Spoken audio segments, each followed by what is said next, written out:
Hello. Welcome. Welcome. We are preparing to celebrate the Rosh Chodesh on Wednesday at sundown, ahead of the month of Av. This new month is denoted by the new month's appearance, and by way of quick review, Vicki is going to cover the rest. Yes, so welcome. We are very excited to share some info with you guys. We've been studying out the Hebrew roots and the months for a while, since about 2018. And so I feel excited because every year I feel like we learn more and more and more. Definitely. Because we get to dig in deeper. So we're very excited to come to you guys. Like Dan said, next Wednesday, this Wednesday coming up in 2 days, we are going to be moving into the month of Av on sundown, at sundown on Wednesday. So it's the new month, and it's the new moon is how we know that it's a new month. So go outside during those couple days. You'll see a sliver of a moon, and it's so cool to know that that is what the Israelites would watch for. And then they would know that it was the new month and they would celebrate. It was a huge celebration. So the most important difference between the Hebrew calendar and the Gregorian calendar that we follow is that the Hebrew calendar goes on both a lunar and a solar cycle. Like, we only go by the sun, right? We go by the sun, but that's why we count the days in the Hebrew calendar at sundown. It's sundown to sundown. And Dan has a really good way of explaining all that. So I thought it would be cool if he kind of explained that in a little more detail. I have no idea. No, I'm kidding. No. Basically, like Vicki said, the most important difference between the two is that both lunar and solar cycles play a role in the Hebrew calendar. And when you think about it, it actually makes a lot of sense. So the lunar cycle is not connected to the time of year. That's why, some months are longer than others. And then, of course, in the Gregorian calendar, they even have to insert, every few years or so, a leap year because of this. And so, but for the lunar cycle, it's not connected to the time of year. And so because of that, all new moons are the same. Like Vicki said earlier, there's a little sliver. That's always the beginning of the new moon. Always, right? Sometimes the month is a little bit longer or shorter, but that's always the beginning of it. So that's why that's used to measure the new moon, but not a span of time like the year. So the solar cycle is where it kicks in, because now it measures the years, because there is an exact, precise 24-hour rotation. And every year it returns to the same place in the sky every 365 days and 6 hours. Same place in the sky. So there's a steady, consistent, marked rotation and measurement of time. And then the lunar cycle is just there to kind of measure the months. And so the way that it is sometimes explained by Hebrew scholars is they'll say the sun knows no months and the moon knows no years, right? And so every month, every week, every month, every year really represents the movement of time through God's intended season for your life. And these moments contain your unique story set within God's appointed season. And he uses this to kind of help us experience both a sense of familiarity and newness. The familiarity is what keeps us anchored in God's purposes. And the newness is what keeps us living in anticipation of his story and how it's going to unfold in our lives. And so I just want to say a traditional blessing. My apologies for butchering the Hebrew. I'm doing my best to learn how to pronounce this stuff, but it's challenging. But this is a blessing that is spoken over every new month. And so even though the new month is not officially here, I'm going to speak the blessing over it. Awesome. It's called the Birchat HaChodesh. May it be your will, O Lord, our God, and the God of our forefathers, that you inaugurate this month of Av upon us for goodness and for blessing. May you give us long life, a life of peace, shalom, a life of goodness, tovach, a life of blessing, bracha, a life of sustenance, parnasa, a life of physical health, chilutz achsamat, a life in which there is awe of heaven and fear of sin, yirat shamhalim yirat chet, a life in which there is no humiliation, achin barusha uchamela, a life of sufficient wealth and honor, osher chavad, a life in which we will have love of Torah and reverence of God. Achavat Torah yehirat HaHashem. A life in which Adonai fulfills our heartfelt requests for good. Amen. Amen. That's really cool. I love that blessing. It's beautiful. Yeah. Okay, so how we got here. I love this, to see the calendars and how the months lay out. So the ancient Jews, excuse me, realized that every month was literally a new prophetic season. Every month has its own meaning and its own purpose, and it moves us forward in God's alignment and in his plan. It's so incredible to realize that and to see, I've always you think of months in the seasons and in the holidays, right, that come, but it's really cool. So it's really important that we understand the months, because that's what helps us remain aligned with God's timing. And it helps helps us to stay in step with the Holy Spirit, because when we are spirit led, we want to be aligned with that. So like we were saying, the Jews celebrated the beginning or the head of each month when they came together and they celebrated. They celebrated what we call a first fruits blessing, which is Rosh Chodesh. And that was, they would come, they would give the blessing, they would celebrate, they would listen to the prophets speak and give direction for the month ahead. There's so much that goes on each month, and we want to align with that. So although we are no longer bound by the law, we're not bound by that, we practice something similar at the start of each month. So Yeshua fulfilled the law, and now we get to celebrate freedom in him, which is incredible. So this is the first fruits. And like a Sabbath, we want to set it apart. We want to set apart that day. It's literally, God wants us to Sabbath on that day. He wants us to rest, and we celebrate him. He wants you to connect with family and friends. Like, don't be on your phones, be connected with family and friends and experience alignment with him. Be intentional about what you do on that day. If you can't take a whole day off, take some time, take that walk, go somewhere special where you can do some reading, do some praying, do some writing in a journal, whatever that looks like for you. So this is so cool. And if you look at the slide, you see that the months begin counting with Nisan. The months begin there. And because it was the first month, that was the month when God delivered his people from bondage. And he literally changed the order of the months. And if you read it in Exodus, it's so powerful that it says that he says, from this time forward, the months will be counted from that time of deliverance. How beautiful is that? That this serves as a reminder every month of how far removed we are from being under a spirit of slavery. Yeah. That's incredible. It is very cool. It is very cool. And so as we talk about that, each of the Hebrew months are connected to a few things. One of those, each one is connected to the 12 tribes. Each one is also connected to one of the letters of the Hebrew alphabet and one of the 12 constellations. And so these three elements are woven together into the theme for Av. And we're going to be going deeper into each as we explore what God has for us this month. So we're going to start by giving you a little bit of context for each of these three elements, and then we're going to explore their points of connection. After that, we'll be focusing our attention on the purpose of the month, and then most importantly, how to apply those purposes to your life. We're big believers that knowledge is not power, knowledge applied is power. So that's why I kind of like that end part. But in the meantime, we want to give you a little bit of context. So some background on Shimon or Simeon, which is the anglicized version of it. But Simeon was born as the second of Jacob's 12 children. His mother was Leah.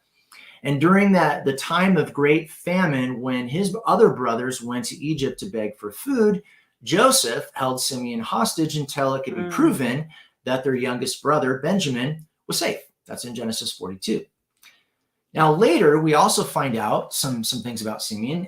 He and his brother Levi betrayed Shechem and the city of the man who raped Dinah. So we're back and forth on this. We're not sure. So I could go back anyways. But they killed together, Levi and Simeon, they killed every male. That's in Genesis 34. Wow. And as a consequence, they did not receive a good blessing from Jacob. That's in Genesis 49.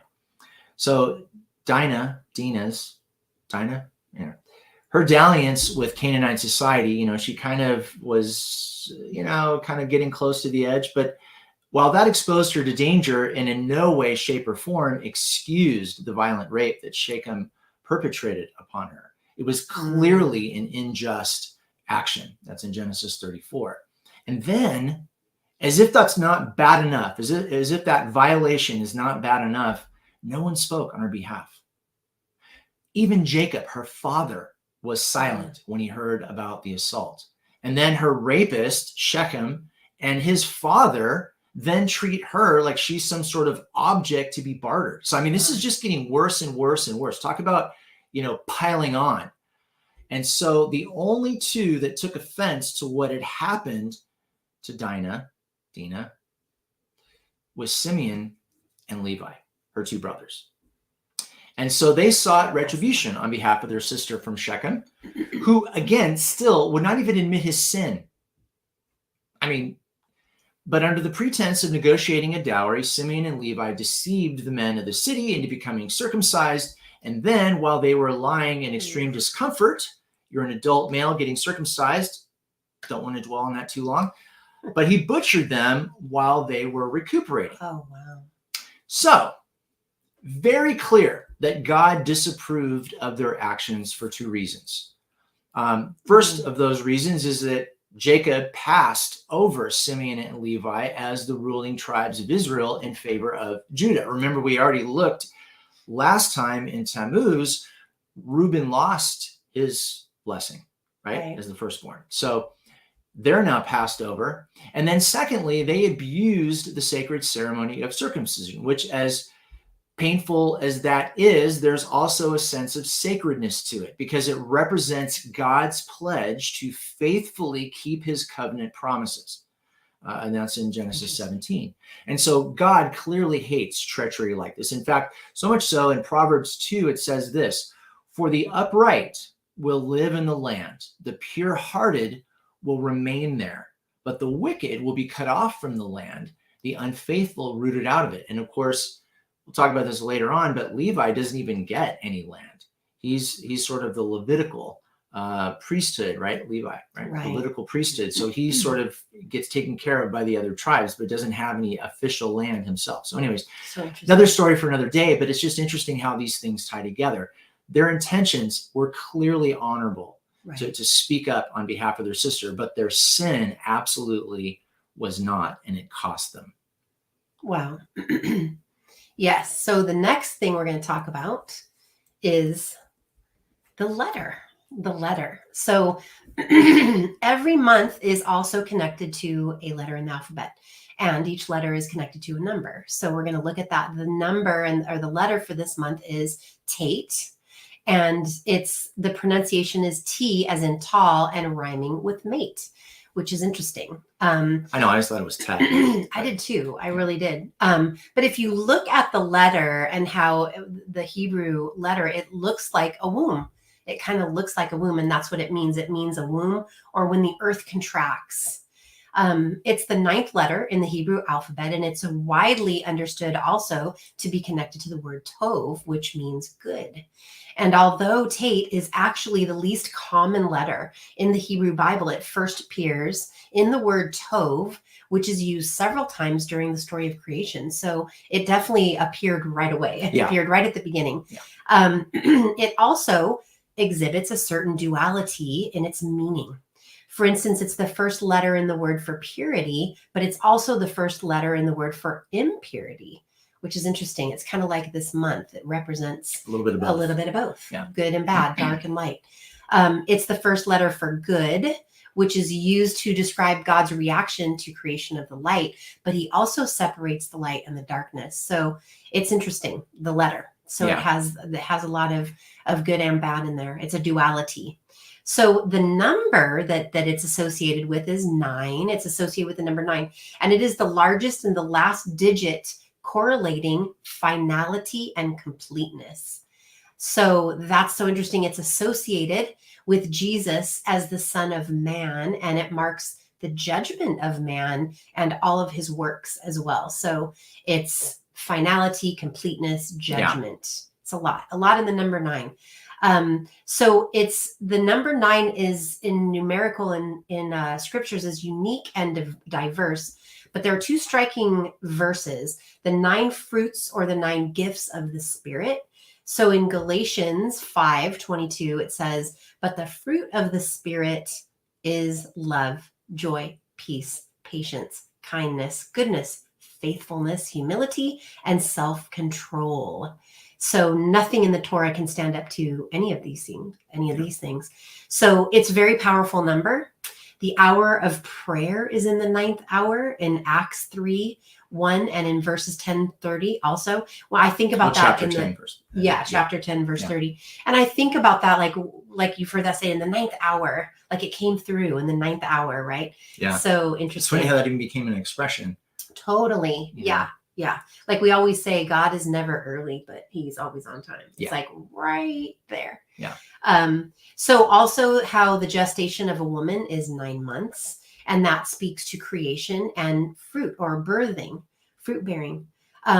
So the number 9 in summary, it represents several aspects of our day-to-day life, including the fruits and the gifts of the Spirit, prayer and intercession, and it signifies completeness and judgment.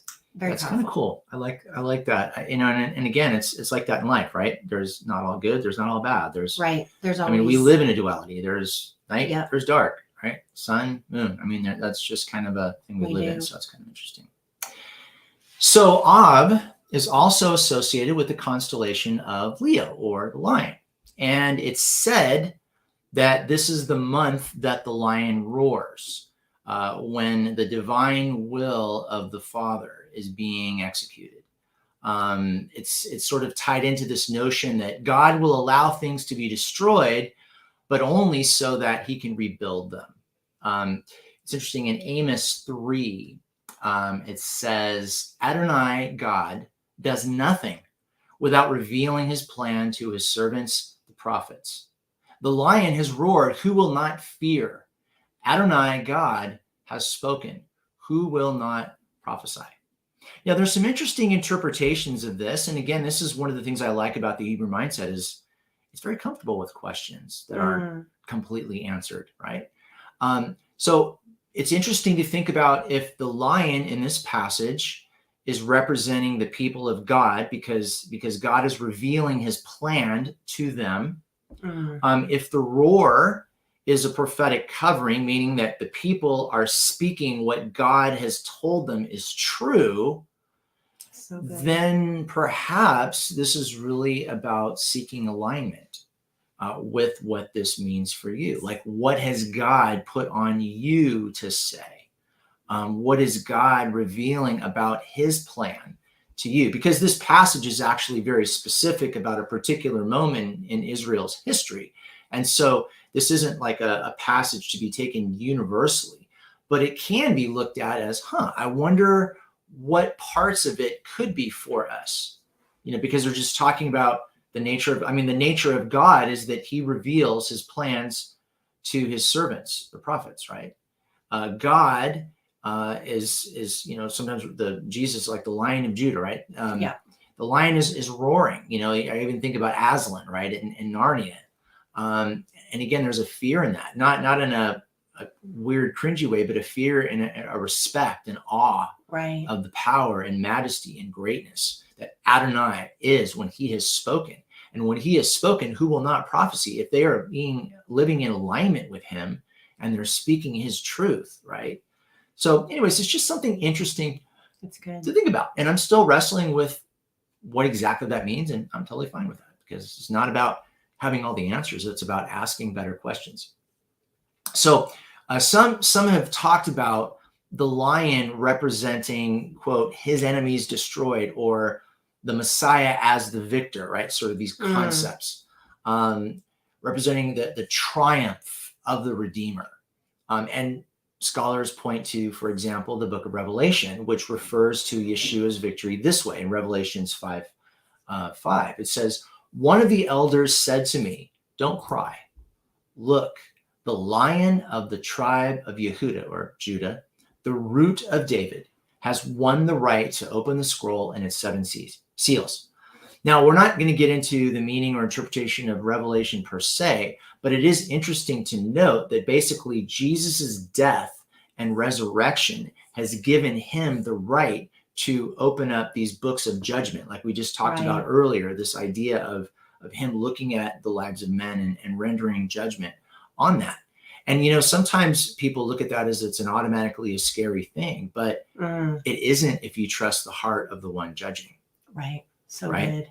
Yeah. Right. It's about, and that's just something to kind of think about in the back of your mind. When you think about God's judgment, if it creates like a fear in you, something to look into. Yeah. Because, not that, that's a sobering thing to have your life evaluated, but it's very different when you trust the heart of the one doing the evaluating. It's just like if my wife tells me something about my life, I may not like hearing it, but I totally trust it because I know that she loves me. I know that she wants the best for me. I trust that. So even if I don't like hearing or don't respond well in the beginning, there's that. I always have that to kind of fall back on as rock. And so it's just something to think about, in this aspect of, the constellation of Leo and its meaning for the book. Yeah, that's so good. That is so good. Okay, so we're going to go into a little bit of history here. Because this is a very, very powerful month. This is the month that a lot happened. It's a lot happened. This is known as the saddest month on the Hebrew calendar. Yeah. This is the month of God's broken heart, literally. There's several catastrophes that go in the history from this month. But the thing about it is that the Israelites were poised to enter God's promised land, right? Their inheritance, everything. God had set them up for that. And they were experiencing his miracles and provision all the while they were traveling in the desert. And God was really setting them up. So they sent out the spies into the land and they returned. And it's really interesting to note, the spies did not go into the land to see if they could take it. The spies just went into the land to get a lay of it. Right. Recon. I think, I've always thought, well, they were going in because when they came back, they did have, they brought a report that said we can't take it. And I found that to be very interesting. That was never even what they were going in for, but they got afraid. They gave into fear. So they returned on the 8th day of Av. And they reported that this was not going to work. The land was unconquerable. The people were giants. They were like grasshoppers, like all of this fear. And so that night on the 9th of Av, the people cried out against God. And they said, we would rather go back to Egypt than be slaughtered by the Canaanites. And they gave in. And God was so heartbroken over this. They showed this public distrust of him and his power. And then he declared that generation of Israelites will never enter the Holy Land. And so they had to go. It had been 2 years, by the way. They would go on for another 38 years until Caleb and Joshua would finally lead them in. But all of them in that generation died. Caleb and Joshua were the only ones that entered in because what was God was giving them blessing because of their faith. So this is huge. This month was meant to be filled with blessing. And instead it became a curse. Yeah. One thing that's interesting to kind of think about this too is that the spies coming back and saying that rather than just focus on the beauty of the land that God was promising them, a land of milk and honey, right? Which is another way of saying plush, everything, right?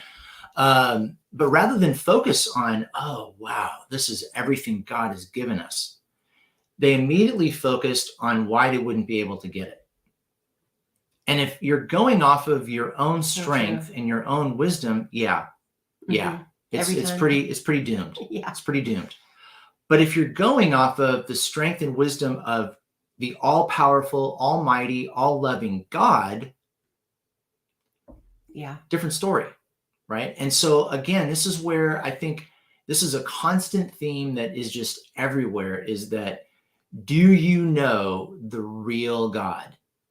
And if you do know him, how much trust are you willing to place in him?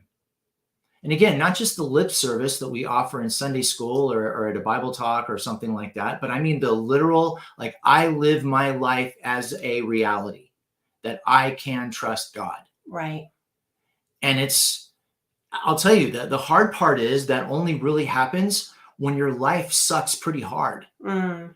And you go, God is all I got. Like, he's it. He is it. And it isn't until you sort of get in that place that you realize where your trust is. And I realize too that God allows that, not because he's like just bored running the universe and he wants to do something mean to us to pass the time, but he's like, you need to know for yourself how much trust you actually have in me. Right. Because I have to get you further. I have bigger plans for you. And if you only trust me this much, then I can't do as much as I want to do in your life. And so it's just, again, it's something to really think about in this process. Yeah. And it's just like, I wanted to just really quickly say too, when something this powerful happens, it's kind of like you think about generational curses. Well, things on this date kept happening. Yeah. Since this date until now. And it's pretty shocking when you see. That's why we want to learn about the patterns and alignment, because it's really amazing how God does this. Everything that happened in the Old Testament, Jesus fulfilled, right? On the date, on those dates. Well, same thing happened here. And Dan's going to share with you some of the things that happened later after this time on the 9th of Av. Yeah. Like, the Babylonians destroying the temple. And again, we're going to go in and we're going to look at a few things here. And I, again, just see the pattern. Yeah. See the pattern of what God shows and demonstrates in these things. It's amazing what happens on this day. So the first temple was constructed during the reign of David's son Solomon. It was completed sometime around 957 BC. At least that's what the TikTok video said. Not kidding. But it was sometime around 957 BC. But on the 9th of Av, 423 BC, it was completely destroyed by the Babylonians. Wow. And then later on, Nebuchadnezzar removed the temple treasures in 604 BC, and then again in 597, before actually completely destroying the building totally in around 587 BC.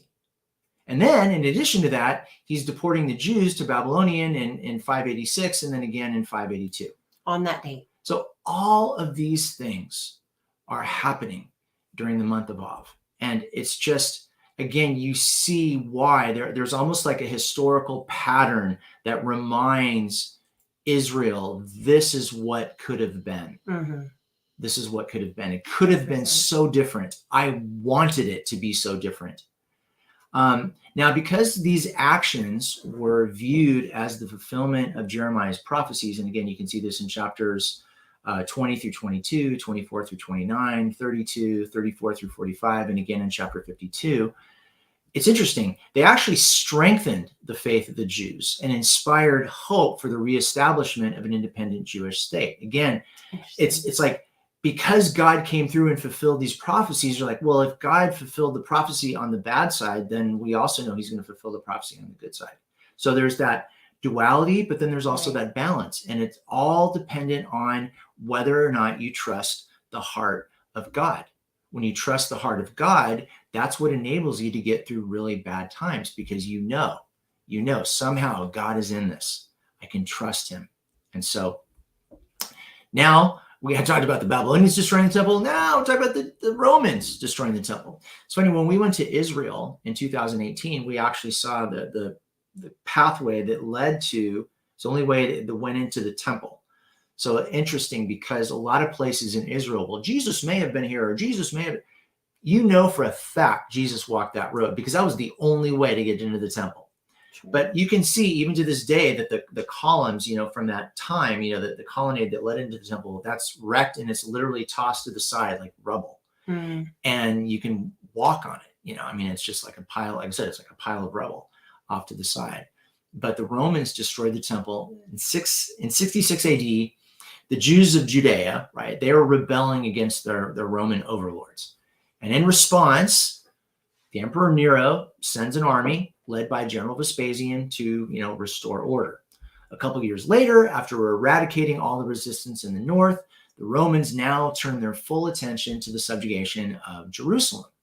And so in the power vacuum that follows the death of Nero, Vespasian's son Titus is the one actually leading the final assault on Jerusalem. So by 70 AD, Rome had breached the walls of Jerusalem, and they began systematically ransacking the city. The assault eventually culminates in the destruction of the temple that had served as the center of Judaism.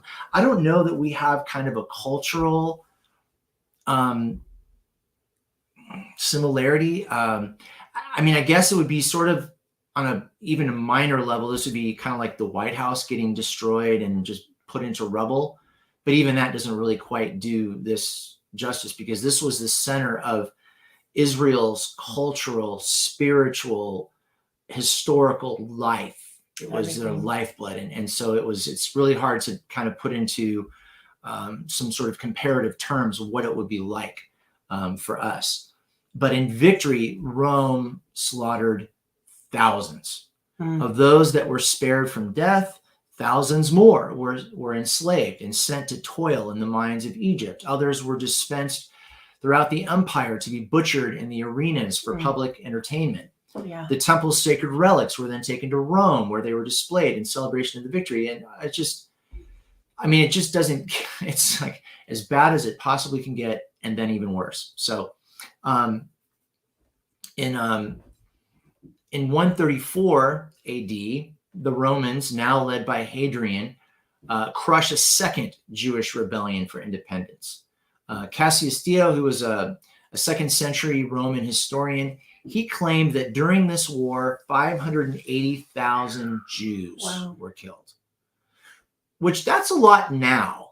But in the much smaller populations back then, that's an enormous percentage of the population. I mean, that's devastating losses. So not only did the Romans completely destroy Jerusalem, but they're believed to have literally run a plow over every part of the city, including what's called the Beit Hamidash, or the Temple Mount. That's literally the holiest site in all of Israel. Right. And then the surviving Jews are expelled and banned from ever returning to Jerusalem. I mean, so this is just brutal. And again, this is all happening same month of Av. You have the Jews getting expelled from England. By the late 1200s, England had a small Jewish population of around 3,000 people. And at that time, the Jews were often scapegoated or wrongly accused for various crimes. There were even frequent riots against them in which their property was destroyed. Citizens were murdered. I mean, this was not, it was tough to be Jewish in that time and in that place.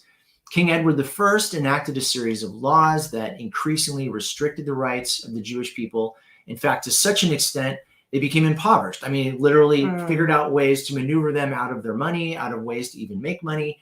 And since the crown could then no longer collect taxes from the Jews, hundreds were arrested, hanged, or imprisoned. Wow. And then finally, in 1290, the Jews were banned from England altogether and not allowed to return until 1656. Wow. That's a long time. Yeah, I'm not good at math, but that's a long time. That's a long time. Then we have the Jews getting expelled from Spain this time.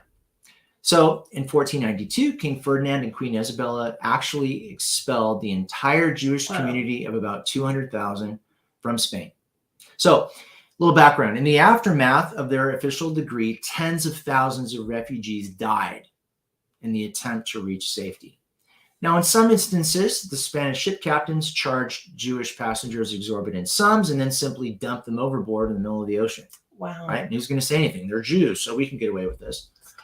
In the last days before the full expulsion began, rumors began to spread throughout Spain that these fleeing Jewish refugees had swallowed gold and diamonds. And so many of these same Jews were knifed to death by thieves hoping to, rip out treasures from their stomachs. I mean, it's just awful. The expulsion of the Jews, interestingly, was almost the singular obsession of the Spanish Inquisition, which at that time was headed by Father Tomás de Torquemada. Now, Torquemada believed that if the Jews were allowed to remain in Spain, they would influence the tens of thousands of recent Jewish converts to Christianity and instead practice Judaism instead. And so that's what led to this mass expulsion and just horrific treatment. Yeah, couldn't have that. Mm-mm.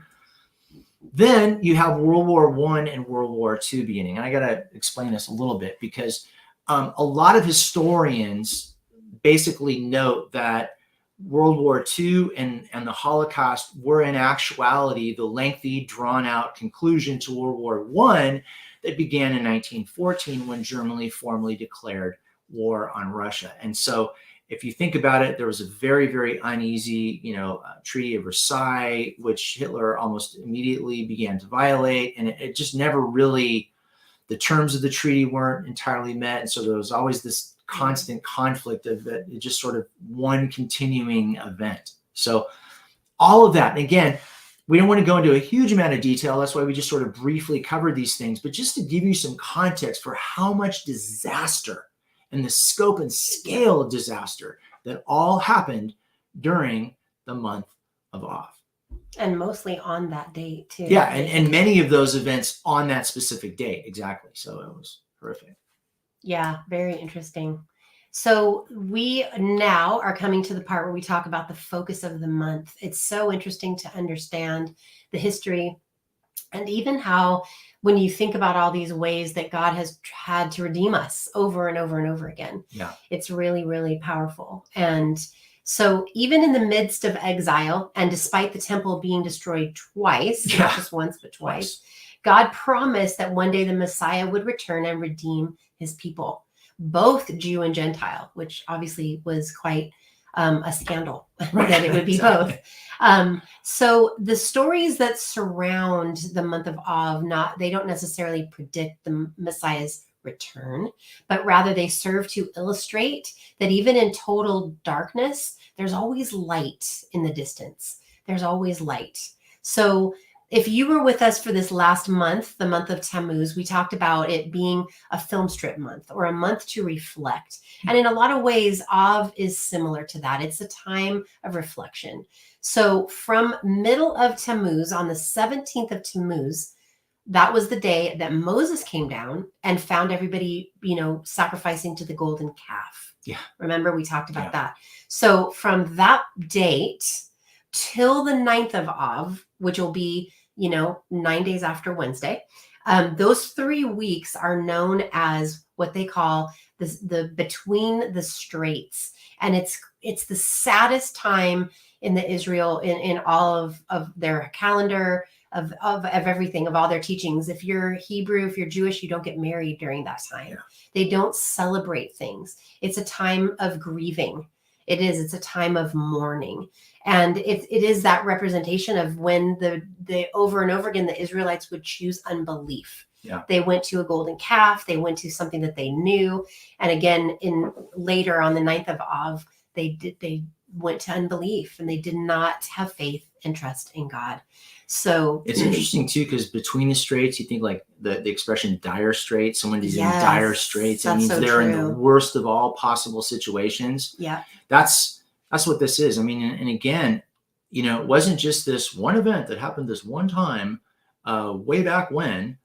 This is a historical event that has gotten reinforced time and time again for the Jewish people. And so you can kind of understand why it would be historically a time of this somber reflection, but there's also some good news, which we're going to talk about. Yeah, absolutely. And what it really is designed for is those 3 weeks are designed for a time of reflection and mourning over the destruction, over the unfaithfulness, right? The destruction of the temple, but it has a purpose. Its purpose is to lead people to repentance. And I think it's so interesting that there's 3 weeks. There's always significance in numbers. Yeah. And we know that 3 is a very important and significant number. It's one of the most powerful numbers in the Bible. It speaks of eternal life. Jesus was resurrected after 3 days. It also represents balance, counsel, strength, witness, new life, and completion. It represents all of those things. It denotes divine perfection as in the personhood of the Trinity. So the period that immediately follows the 9th of Av and continues through the month of Elul, which is the next month, is called the 7 weeks of comfort. Here's the good news part. Yeah, this is the good part. So I thought this is so interesting because back in the spring, we celebrated 7 weeks counting the Omer from Passover to Pentecost. And there's something very, very, very powerful about the number 7 as well. And so each week during the 7 weeks of comfort, it is what's foretelling the glorious future of the Jewish people. And it is known as the comforter of Av. Yeah. How powerful that the month ends being comforted. They're known as the 7 weeks of comfort. And it begins from the 9th of Av and it goes all the way up to Rosh Hashanah. So I love that. The more that I never even knew that until this year. I was studying this out. I'm like, wait a minute, there's another 7-month period. Yeah. And 7 weeks. Or I'm sorry, 7 weeks. Yes. But you know what's cool though? Is like, and this is what we're learning, and it's just exciting because it seems like we're always learning more stuff. But you just go, it's amazing how detailed God is. And just when you think you kind of got a little bit of a grasp, but wow, God's really detailed, he does something that blows your mind even more. And it's not like he's even doing a new thing. He's just revealing more of what he's already done. Yeah. And you're seeing what's already there, but with greater clarity and awareness. And it's just kind of cool. Like, it's just like you just shared that. Literally we're just learning. We just learned that. I mean, it's just so, it's so it's so exciting. I love that. There's just always something to learn. And 7 is a significant number too. It's the number of perfection. Yeah.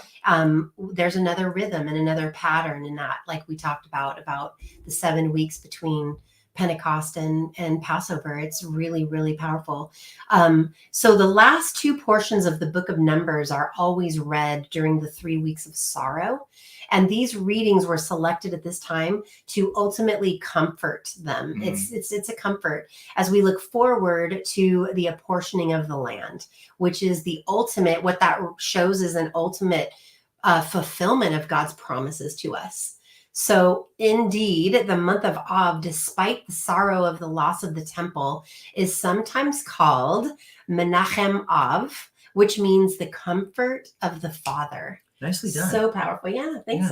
Yeah. So it's so powerful because God always is showing his comfort, his grace, all his mercy always. And I love that's meaning again in this time is the comfort of the Father. So one day the lamentations of our present state of exile will come to an end. Amen. And the prophet Jeremiah, who witnessed the destruction of the temple, later wrote the scroll of Lamentations completely to commemorate this time. So it is based on the letters of the Hebrew alphabet. Lamentations it's acrostic based on the letters. And the scroll has 5 sections. And the verses of the first 2 chapters in the last 2 chapters are all written in alphabetical order. The middle chapter, however, writes its verses using a triple aleph bets ordering. So each word is repeated 3 times. There's so much to understanding the Hebrew language. Yeah. And a lot of times they do things like this, so a word is repeated 3 times. So the sages state the words Nachamu Ami, which means to be comforted. And it was repeated 3 times in order to offer consolation for each of the temples that were destroyed. And I find that interesting because there's 3. There was the 2, and then there was Jesus was the final, right? The final temple that was destroyed. And now we are the temple that he lives in. Yeah. Which is kind of, that's a whole other mind blow. You think about that, the that ultimate. Now we he broke down all the walls, he broke down all the barriers. Now we have the freedom to approach the throne room of God with freedom, with abandon, with boldness. And what an amazing experience and yet, I'm thinking about this. I'm even talking about this now. And I'm like, gosh, how much do I even really grasp what it's like that God has chosen to reside in the temple of my heart? Yeah. Even despite all those promises, Old Testament and New, I will give them new hearts. I will replace their heart of stone with a heart of flesh. I will engrave my laws upon their hearts, right? There's a connection, there's a communion there.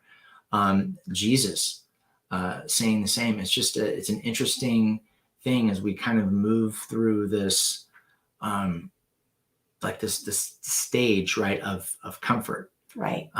It's just, And even in Revelation 23:13, Yeshua is called the Aleph and the Tav of God, which is the comfort of the Father being revealed in him.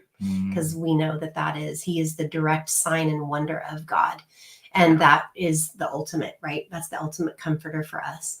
So on this day, as we await our return of our Messiah, Yeshua, is while we're still living here in exile, so to speak, on this earth. And so even though the temple of the Lord is spiritually present in the person of the resurrected Messiah, it will be made fully manifest in the days to come in each of us. So that's in the first millennial kingdom after Yeshua's second coming, and later still in the world to come in the eternity of the community of all of us that's redeemed by the Lamb. I was just going to say that reminds me of Eden, like how the Bible teaches that we will live on a fully restored earth. In other words, we will live in Eden again. Yeah. Right. And so earth. That's kind of a cool thing to think about, that God brings it all full circle, that now we are going to live in perfect union with him on a fully restored and perfect earth, right? And the Eden that he always meant for us. And so we will enter the promised land. Yeah. Right. Absolutely. We will. But actually an even better promised land than the ones given to the Israelites. Yeah. So it's an exciting thing to think forward about. Yeah. Very so true. Along the lines of this month and the focus for the month, really there's this idea of choose wisely. I mean, we could say a lot, but it really boils down to that simple idea. You have a choice. Not easy, but simple idea of just choosing wisely. And sometimes we don't know what the wise choice is. Other times the wise choice conflicts with what we want. And so we don't choose wisely. Sometimes, we make a choice and we haven't really considered what God has to say. We haven't really prayed about whether God is in this. We assume that every good thing must be from God, and sometimes it isn't, right? That's why everything has to be brought to him. That's why God is always calling us into union with him, because in union with him, there is wisdom, there is understanding. And so part of that is what enables us to choose wisely. Yeah. And I'm going to suggest that a big reason why we have a difficult time choosing wisely really has a lot to do with our level of trust in God, like I was sharing earlier. When you trust God, then it's very easy to just, I'm down. Okay, this is what I got to do. Okay, great. And we just go off and do it. When we don't trust God, that's when we start leaning more on ourselves. We think, well, maybe I actually have more insight into this than God does. Yeah. So let me just read these scriptures to you, because this is about choice. So the first one is in Isaiah, and the second one is in Zechariah. So to proclaim the year of the favor of Adonai and the day of vengeance of our God, to comfort all who mourn, yes, provide for those in Zion who mourn, giving them garlands instead of ashes, the oil of gladness instead of mourning, a cloak of praise instead of a heavy spirit, so that they will be called oaks of righteousness, planted by Adonai, in which he takes pride. They will rebuild the ancient ruins, restore sites long destroyed. They will renew the ancient cities destroyed many generations ago. And again, this is Isaiah talking to the Hebrew people, but there is a sense in which it is for us, in the sense that it describes God's character. Like, this is what God does. He rebuilds and restores what was destroyed. Yeah. Right? That's his nature. This is a specific promise to the Israelites, but this is also what he does. He gives garlands instead of ashes. He brings good out of bad. He brings light out of dark, right? This is speaks to the nature of God. And then in Zechariah 8, Adonai Savat, the Lord of hosts, says, the fast days of the 4th, 5th, which is 7th and 10th months, are to become times of joy, gladness, and cheer for the house of Judah. Therefore, love, truth, and peace. And again, this speaks to the heart of what God wants these times to be. They were the fast days. They were the days when you're like, oh, there's a heavy heart. That's not what God wants these months to be full of, right? But part of that process of getting there is seeing where we were, seeing where God has saved us from, seeing what God is doing in our lives now. Yeah. And out of that comes, a time of joy and gladness and cheer. And so it's kind of a cool thing. Yeah. So we're really left with a choice, right? The choice. This month, like we've talked about, contains a lot of tragedy. And yet, as we've also talked about, that was not God's original plan. Right. Remember, he intended for Israel to enter his promised land, just as he intends for us to enter into the new Eden, the fully restored earth, right? Had the Israelites chosen differently, the trajectory of their lives and their history would have been completely different. You know, there's a part of Narnia that I really love, and it's in which Aslan returns and he appears to Lucy and tells her to warn her brothers and sisters and do certain things. Lucy does, but she's the youngest, and her siblings are kind of dismissive of her. And rather than press into that, she just kind of shrinks back and lets things happen. Well, long story short, there's a whole series of disastrous events, and they're right on the brink of utter destruction. Aslan comes in and saves the day. And in the aftermath of that, he pulls Lucy aside. And there's no guilt. There's no shame. There's just a little hint of sadness. He's like, my child, why didn't you do as I had asked? And, Lucy has reasons for that. I mean, pretty decent reasons, but just more really excuses. And so Aslan isn't having any of that. And so he reprimands her very gently, but firmly. And then she wants to know if, what would have happened had I chosen rightly? And he just says, that's not your story to know. What would have happened if only you had done as I asked the first time. And that's really the hardest part of it all, is that there's so much in what God wanted. And part of the pain that we suffer, not in a malicious way, not in a guilt trip way, but just that sense of sadness over, well, we'll never know. The same way that we can't go back in time and change it, no matter how much we might wish to. We'll never know. We'll never know what could have happened had we just done what God asked the first time. It's like one of my favorite things I've seen is like the only thing harder than waiting on God is wishing that you had. Yeah, that's so good. Yeah. And that's kind of where we are. And so this is a time of really trying to trust, right? Trust. I want to kind of talk for a minute about sort of this idea of alignment into action. This is where we're really putting into practice these things, right? And so we can remember the power of choices, good choices, bad choices. We can also celebrate God's goodness. We can celebrate his deliverance. And as so happens with everything, there are almost always two voices, right? There's a voice of faith and a voice of unbelief. The Israelites chose the latter. And as Vicki mentioned earlier, it literally broke God's heart. Yeah. So you can choose to believe in God's promises, and you can choose to enter his blessings. So Vicki had a couple of questions that she wanted to put to you to kind of like really, again, put this into action, like live this out over the course of this month. Yeah, absolutely. So this Thursday will be our Inspired Life Zoom call. If you are with us in the membership and you're able to join us this week, I hope that you can. We will be in the Zoom call this Thursday night, and we're going to talk about this. We want you to really take some time, be intentional about these questions. What triggers your feelings of fear and unbelief the most?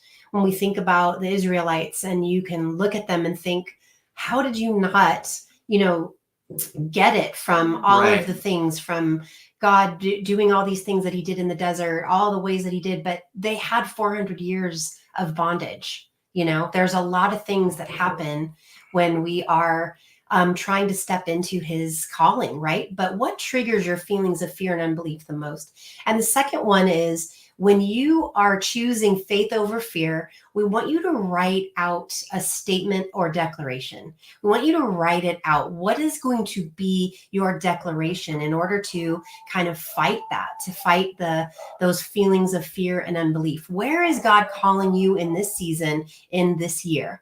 What promised land is he wanting to take you into? And you have fear, you have trepidation, you're not sure. Right. Write those down. Do some journaling. There is a PDF that you got an email from me this morning, and it has a PDF in there.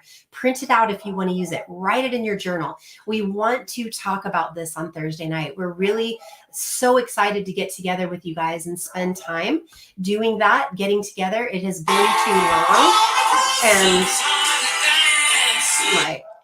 the intrusion of life. The intrusion. So we are so excited to see you guys.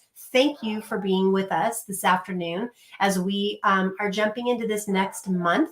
We look really forward to it, and we want to send you guys off with a blessing. Take some time out on Wednesday to celebrate the first day of the month, and we'll see you Thursday night. Okay. Bye. See y'all.